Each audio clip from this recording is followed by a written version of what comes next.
What will the next 3 months for the Arizona Cardinals look like? I'm going to talk about it in depth with somebody a lot smarter than me. You are Locked On Cardinals, your daily Arizona Cardinals podcast. Part of the Locked On Podcast Network, your team every day.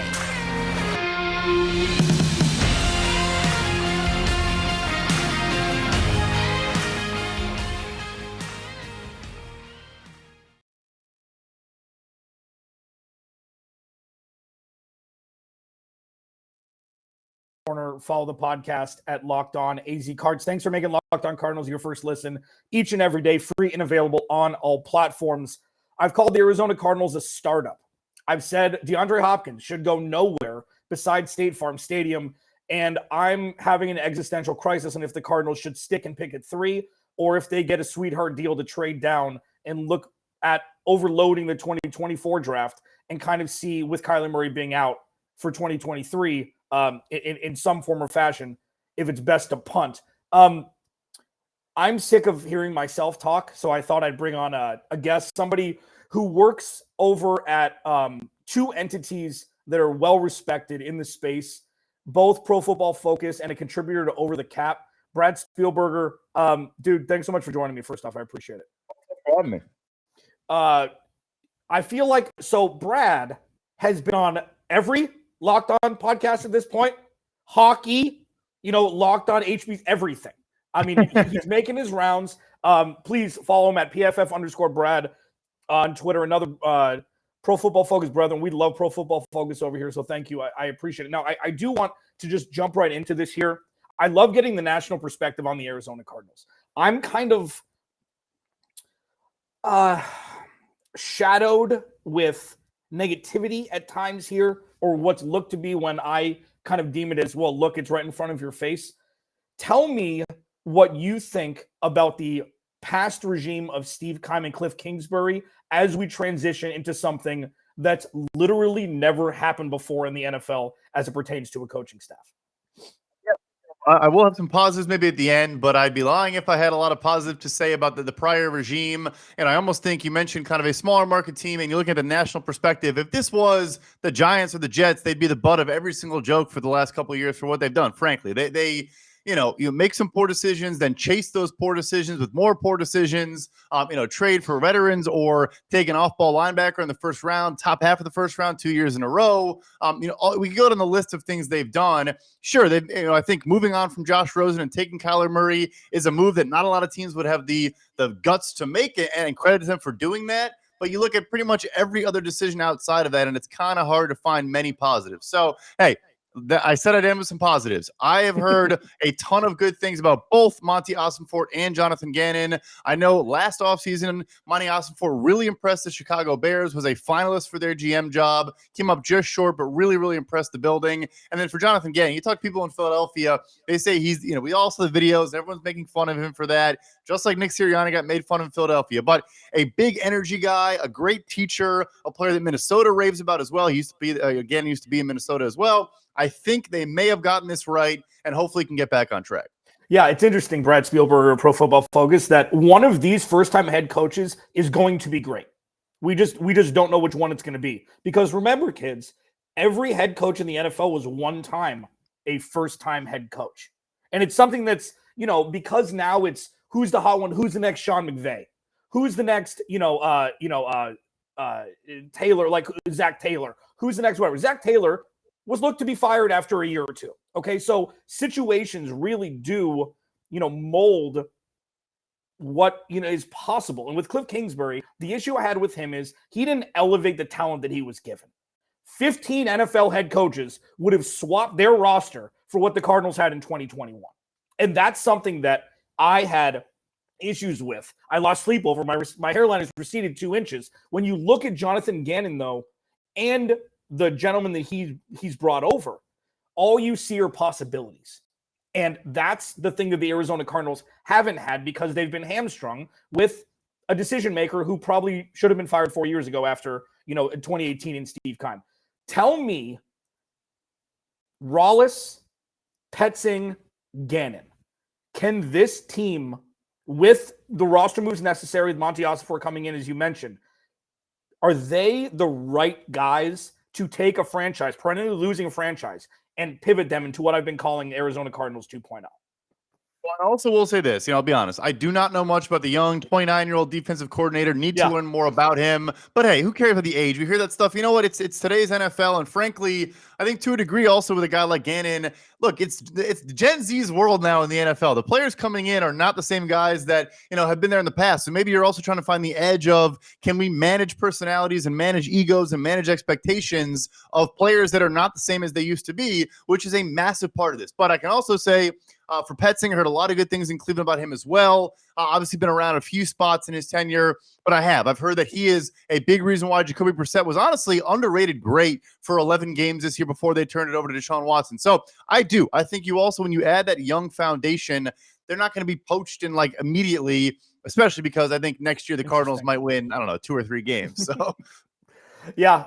And obviously that's predicated upon when Kyler Murray does come back, but absolutely, that's definitely a possibility. The one thing that I've seen, and correct me if you see something different, is I'm seeing the movie Slumdog Millionaire, where it's like every single weakness they now have a recipe to fix. If you haven't seen Slumdog Millionaire, Dev Patel just knows every answer because of a life experience. That's kind of like what we're looking at with the Cardinals, where it's like, oh, your scouting sucks? Cool. Check. Oh, you've had Kyler Murray in shotgun for 95% of the plays. Oh, Jonathan Gannon, defensive coach, defensive backs, defensive-minded head coach, defensive court. Oh, we're going to put Kyler Murray under center. Like everything. And then you bring Drew Petzing, what you mentioned with Jacoby Brissett. What do they do best? Play action. It's opening up things the Cardinals really just haven't had. And it seems like that's why I'm getting cautiously excited, more than optimistic, excited to see what the hell this is going to be. Because either it's going to be genius or it's going to be an abject disaster.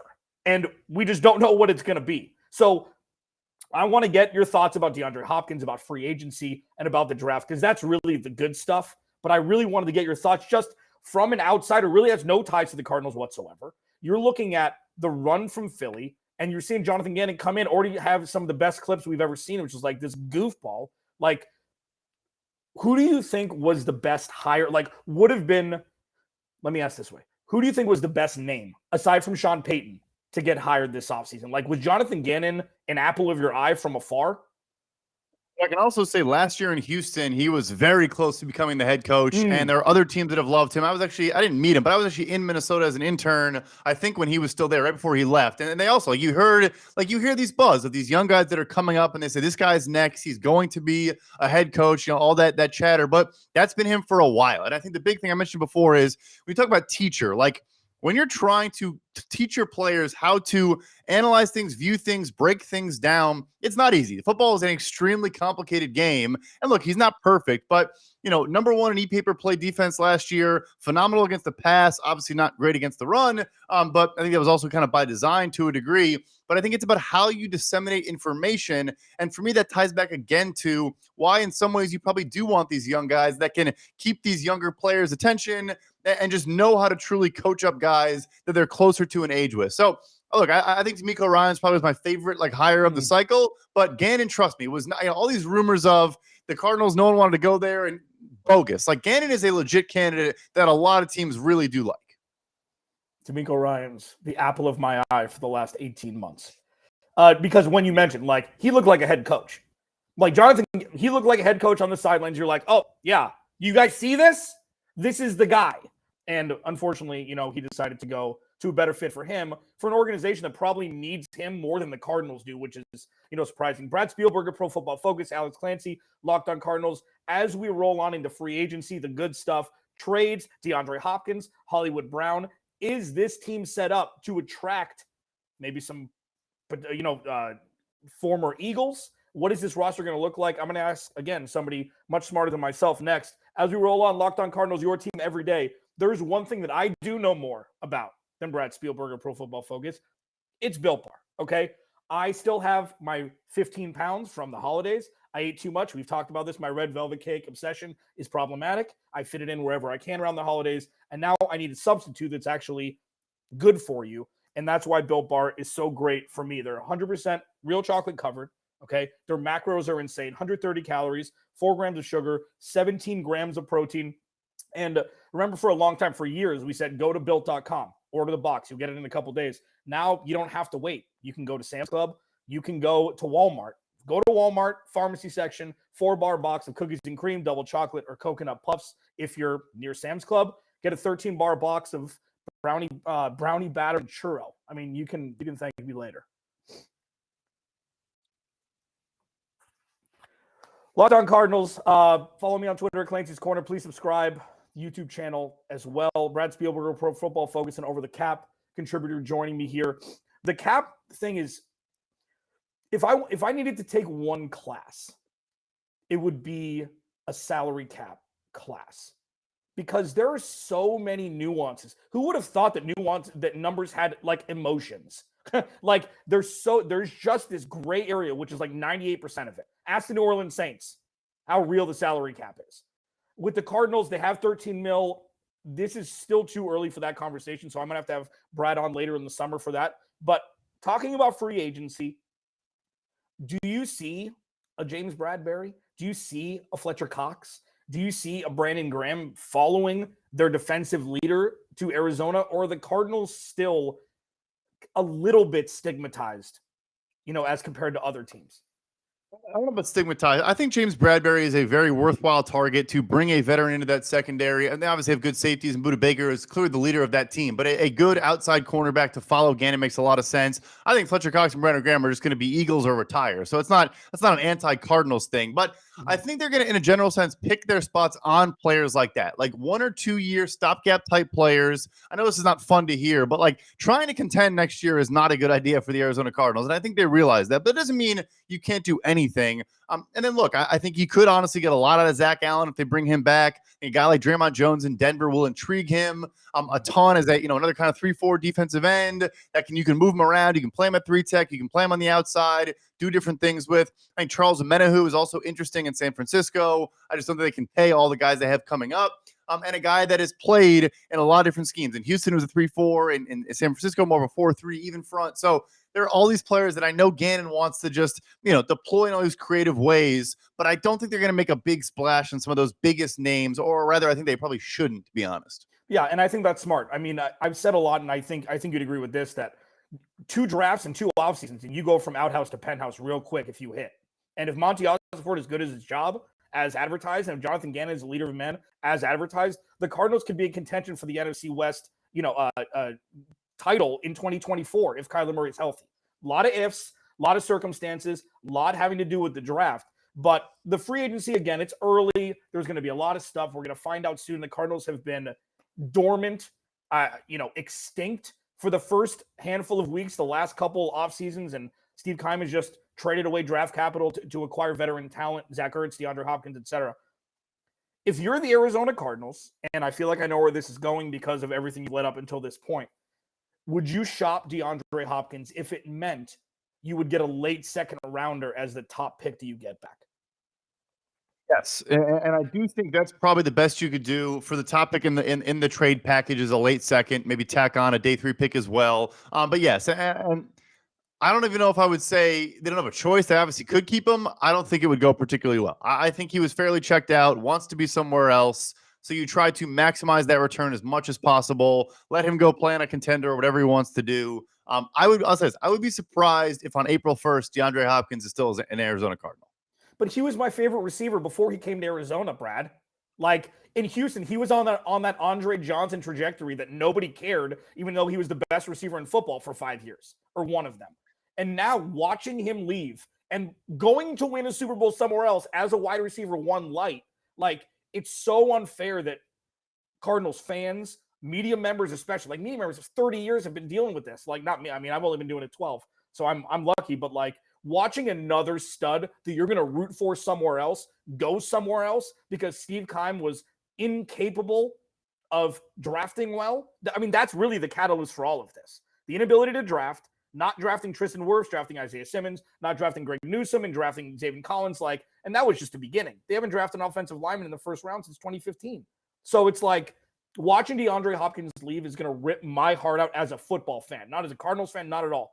He's going to go somewhere. Now, what I've said, and I mean, Tell me no, because you just did. But like, I'm saying contender, late first rounder, bad team or middle rung team, second round. You can't trade him for 60 overall. Like, I feel like that is not, because I know the contract is big. They're going to have to restructure, but you really think that that's what this is worth, or that's just what the market's going to bear?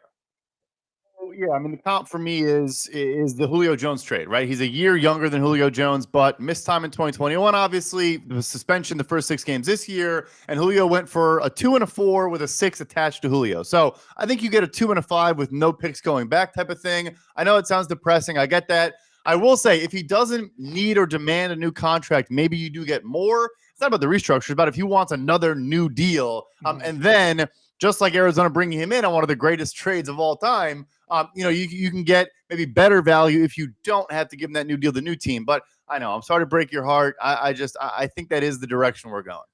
Do you think Hollywood Brown deserves $90 million guarantee after this year? Say he performs exactly the same, and like, say it's like, you're going to prorate it with Kyler Murray out. Like, so say he was up for a contract this year based on last year before he got hurt. Does he deserve Deebo Samuel, DK Metcalf money, like AJ Brown money, that because he shares an agent with all of those guys? I don't think he's on that caliber. I will say when Hopkins was out and he was the main focal point, he was like top 10 in targets, receptions, doing a lot of good things. Obviously, the great chemistry with Kyler Murray. Also, so unfortunate we got 0 basically snaps of Brown, Hopkins, Ertz. Like, they never got to play. Rondell Moore would have been a lot of fun to see all those guys play together. But I don't know if he's on that level. I would put him more in the, like, give him a Christian Kirk plus, give him a Deontay Johnson plus, like 19, 20 million in that range. I do think he is a really, really good player. I didn't hate that trade as much.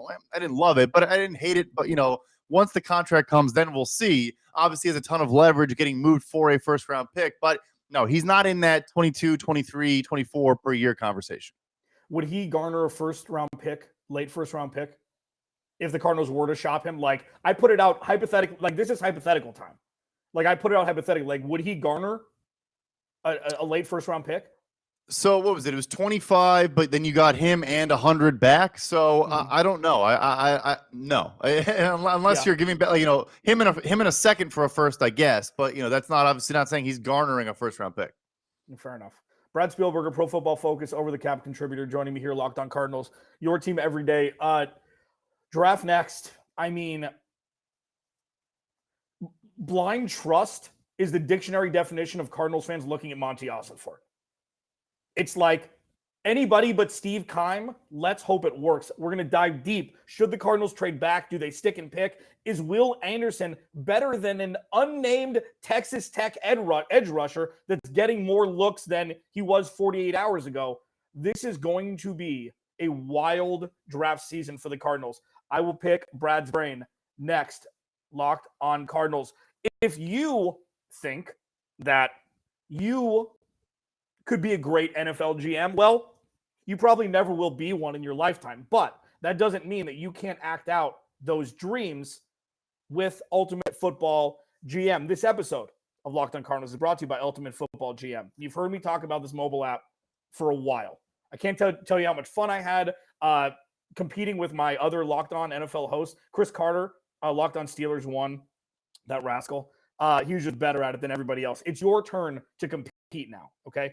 I'll talk about that later. Ever dreamed of becoming an NFL GM and managing a football franchise? You can do it. Ultimate Football GM, you're responsible for controlling the destiny of your franchise by hiring the right coaches and coordinators, trading players, navigating your franchise through free agency and the draft, and all the ups and downs of a season. All this in a challenging and realistic game world. And Ultimate Football GM is completely free, playable offline, play on the go as you want and when you want to. We've created Locked On League for you to compete against Locked On fans all over the world. Can you be the ultimate Locked On Football GM? Choose a Locked On League in the app to join. Can you create a football dynasty? That's the question, man. Locked On Cardinals listeners get a 100% free boost to their franchise when using the promo code Locked On in all caps in the game store. That's Locked On, all caps. So make sure to check it out today. Download the game. Just visit ultimate-gm.com or look it up on the app stores. That's ultimate-gm.com. Ultimate Football GM. Start your dynasty right now. I mean, it's like Christmas is coming but you don't know if your flight's going to get canceled to fly home.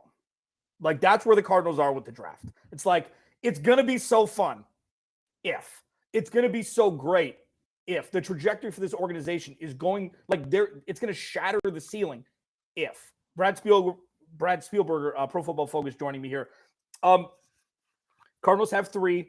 They've got their full slate of picks. They've got, I think, at least one compensatory pick in the 3rd round. Like, this is the first time in a long time they have meaningful picks. And this is a don't screw it up. Now, I'm going to ask you first, before we dive into Will Anderson and other names that could go at number 3, Jalen Carter. If you're the Cardinals and you get offered, especially with Anthony Richardson skyrocketing seemingly up draft boards, where we could legitimately be looking at a situation where the Cardinals could be drafting 4th or 5th and still get Will Anderson, Jalen Carter, whoever they want. If you're the Cardinals, you get offered a 1st-round pick for 2024 to move down, say 6 or 7 slots to like 8 or 9. Would you take that if you're the Cardinals, thinking that Will Anderson, Jalen Carter are going to be gone at that point? If you look historically, the most recent example, the Jets go from 6 to 3 to get Sam Darnold. They gave 3 second-round picks to the Indianapolis Colts to do that. So, I mean, you're getting more than a future first. Let's say, the Panthers at 9 want to trade up to 3 as the kind of, let's say that's the basement. That's the furthest you would go. Maybe Atlanta at 8, whatever. Raiders at 7. I think you have to. I honestly do. Look, I am a Bears fan, so I know how good Jalen Carter and Will Anderson are. I've been watching their tape for about a month straight now. We fall into this trap of generational prospect and all those things, and I get that. And I do think they are better than the unnamed Texas Tech edge rusher we'll get into.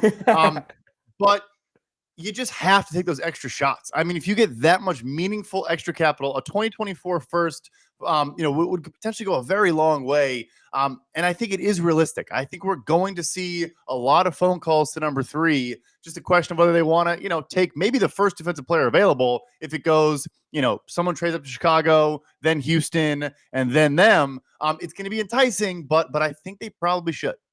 Yeah, it's interesting because you look at what's happened with Miami since they traded back with San Francisco trading up to get Trey Lance.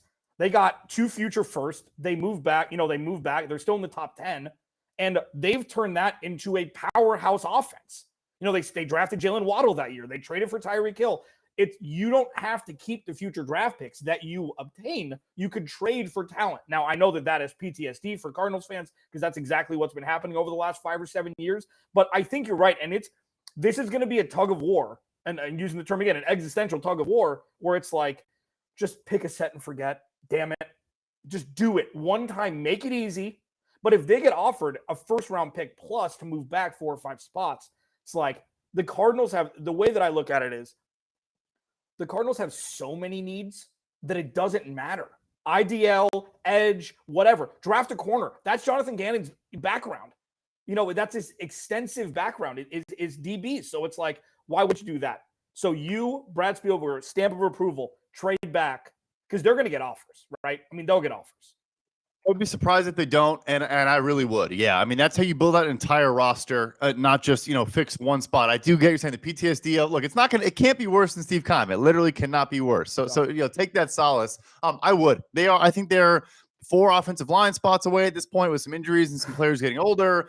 You mentioned the entire defensive line, both corner spots, unless Byron Murphy does not come back. Yeah, I would.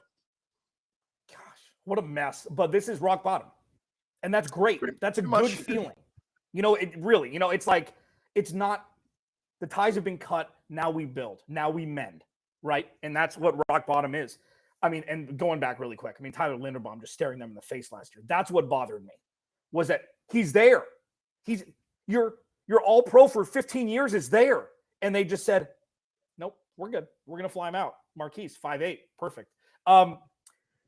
Trade back. Cool. Okay. So let's look at that second range because about Will Anderson. Well, I'll talk about Tyree Wilson in a second. But like I say that jokingly because if the Cardinals do move back, there's a different bucket of players that they're going to be looking at. Now, tell me about those, like 5 to 10, 5 to 12 projected. I think the big one, you mentioned corner. I think Devin Witherspoon at Illinois is a potential like J.C. Horn, Patrick Surtain type of immediate impact, number one outside corner. The guy absolutely lays people out in run defense as well. He's not just a great coverage corner. He wants to murder you on every single snap. Like he's a guy you get excited about. I do think Tyree Wilson's interesting. Another really, really good cover corner. Not as physical, but I mean, the most fluid hips you've ever seen in your entire life is Christian Gonzalez at Oregon. So if you want to go that route and get Gannon his guy, I think all those dudes make sense. And then, like we talked about, I mean, if you're in the Pete Skoronski range, the tackle from Northwestern that, look, might be a guard, but hey, again, you're talking about Tyler Linderbaum. Sure, center's not a premium position, but Skoronski could be a 10-year starter at left guard. Like, and if you trade back at extra ammo, that's the worst case scenario as opposed to maybe he is a starting tackle. I think all those guys make a ton of sense. And you'll see defensive line guys talked about, Brian Breesy, Miles Murphy. Like there's a bunch of players that are there. They're not in that upper, echelon elite category, but I mean, they're good players. And again, like there's no guarantees in the NFL draft. There are no sure things, even as much as we want there to be, that there really aren't. Yeah. And that's always a fun little wrinkle to throw into any conversation. You have no idea what's going to happen. I love that because it's true. I mean, it's like, but it begs the question, like after that top elite non-quarterback group, that bucket of 2 or 3 guys, should the Cardinals trade back twice? Like, is there really a second B+ level bucket there to where it would warrant them picking at 8 that they couldn't get at 15? And I know it's very, that spectrum is broad to answer that question, but like, it seems like this is a deep draft, has very 1%er non-quarterback guys, and then everybody else in the first round. I mean, is that accurate? Is there? No, I think it is fair to a degree. And like you're saying, the range from 8 to 15 historically is also like, I've done research on the draft, stuff like that. Historically, there's almost no difference. Like there is that upper echelon of like a couple dudes, again, non-quarterbacks, obviously kind of a different conversation. Right. And then things level out. So here's a scenario I would say where you would do that. Let's say you're sitting at 3. Let's say the Panthers call you at 9 because they want to come up to get CJ Stroud at 3. All right, fine. Done. Deal done.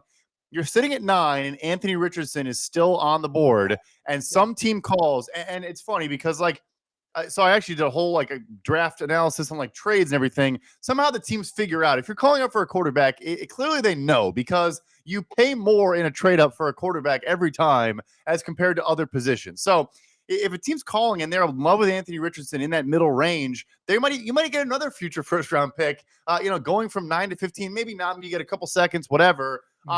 Yeah, it's not a crazy idea because there's still, guys like Paris Johnson. Do you add a receiver at that point if you're going to trade away or already have traded away DeAndre Hopkins? Because that's where I actually think that the receivers go off the board is more towards the 15 to 32 range, not the top half. It's a possibility worth entertaining.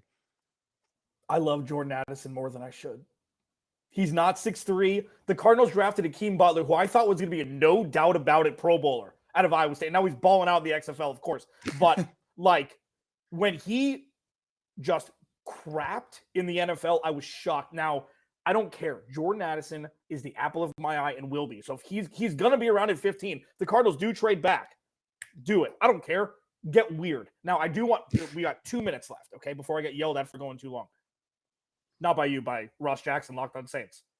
I'm just kidding. He's a nice guy. So, Isaiah Simmons, tell me what the Cardinals need to do to not make Hassan Reddick Part 2 happen.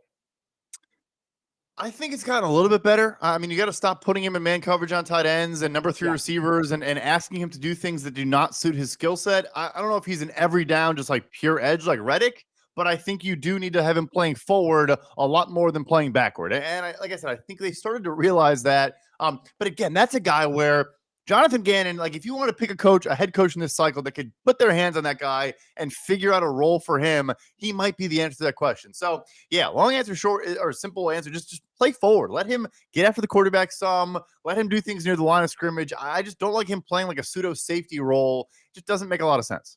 See?